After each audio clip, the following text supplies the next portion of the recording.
Now that, my friends, was some fucking ugly football.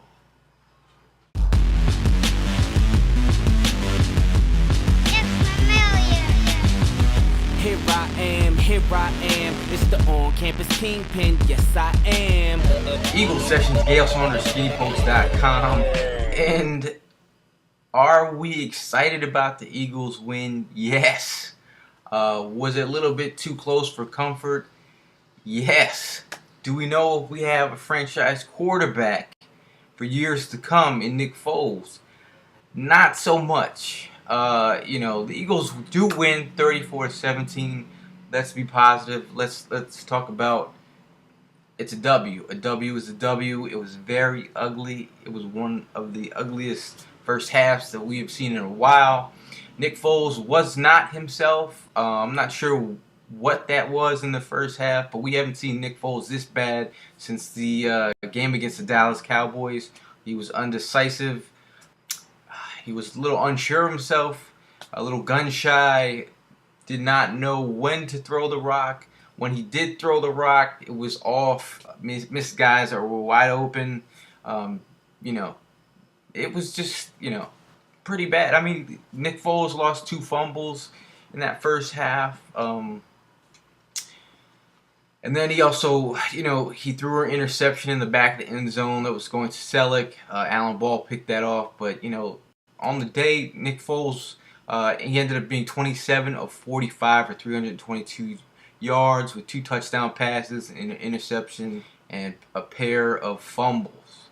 But, that first half had to have you freaked out. I mean, never have I ever thought in a million years that I would ask for Sanchez to be put in a role, a QB role on a team that I root for. But I was on the verge. Obviously Chip Kelly did not want to taint his starting quarterback's ego or hurt his feelings in any way. So he stuck with the plan, stuck with the game plan. But that had to have you concerned. I know it's even though we got the win, but that was concerning. But usually Nick Foles does rebound, so hopefully next week we'll see something better. But some negatives. We had some injuries. Evan Mathis hasn't missed a game in God knows how long. He went down with the injury to the back of his knee. Barbara went down with injury. So big ups to the replacements that came in. That's huge when you have offensive linemen that can step in and not miss a beat. I mean, there was some pressure here and there, but for the most part, they played a phenomenal job. Sean McCoy in the day, 21 rushing attempts, 74 yards rushing. Darren Sproles, 11 rushing attempts, 71 yards, and 1 touchdown, 49-yard scamper there. Seeing Sean McCoy and Darren Sproles in the backfield was pretty exciting to me.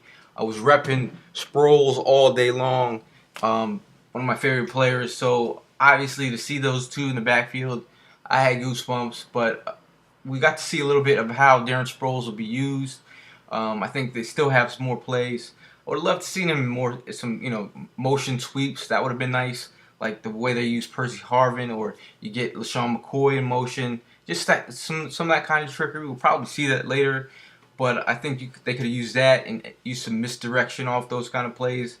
But, Darren Sproles is a guy that makes plays. When they needed a spark plug, Darren Sproles came in, had a 49-yard touchdown. That's the longest of his career. But, LaShawn McCoy had a hell of a day making people miss. I don't know how many missed tackles he created or how many ankles he broke, but it was pretty serious. Jeremy Maclin, a positive, 4 catches for 97 yards and 1 touchdown, 68-yard touchdown, untouched, all by himself. That's when Foles, started to come back, make some plays in the second half. He also had a touchdown to Zach Ertz. That's a guy who's going to be a big part of this offense. So excited to see where he's going in this offense. He's on my fantasy team, mind you, and I did start him. That's how much I was feeling Zach Ertz and what he's going to do in this offense this year. So the defense played pretty well against the run defense, but earlier on in the game, they had Hearns, a rookie, out there. Mind you, 3 rookies out there starting for the Jaguars. And Hearns looked like a monster. They made that guy look like a monster, dude. 4 catches. I think he had like 111 yards, 2 touchdowns. Burned Gary Williams on a couple plays. And then, I had safeties. The safeties were, suspect on those 2 touchdown drives. But, those plays came off of, Foles fumbles. But, put the defense in a bad spot. But, the defense has to make plays out there. At the end of the game, they did come up with a touchdown run by Cox. That was pretty nice. And I did start the Eagles defense in one of my fantasy leagues. I was excited about that. One thing I wanted to point out today that was a big key factor in the game was special teams. We got some good returns from Sproles. I know one play one punt return. I guess I believe they told him to wave for the fair catch, but he could have got some yards. But on the day, he did pretty well returning the ball. It's nice to have a weapon like that, a reliable weapon like that. Brandon Boykin catching the punt, putting him down at the 1. Unfortunately, the next play, there was a big bomb. But anyway, those are the kind of plays you like to see. Chris Maragos, he came down and made a hit on kickoff. A block punt by Brandon Bear. That's huge. That is what you like to see. And then Cody Parker like a boss. In a situation where the Eagles need to see some kind of, get some points on the board to tie the game up, you put Cody Parker, rookie from Auburn, in a situation where he has to get to 51-yarder. Yes, 51-yarder, and homeboy makes it. So, take that, Alex.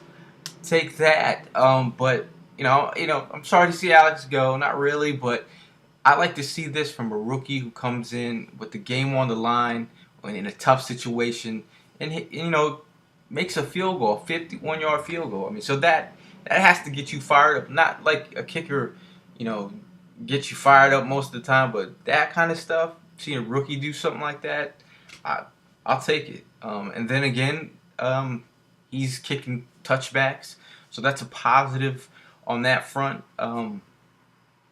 But really, it's the first game. There's jitters. There's a little bit of this, a little bit of that. You can't expect everything to go seamlessly as much as we wanted it to do.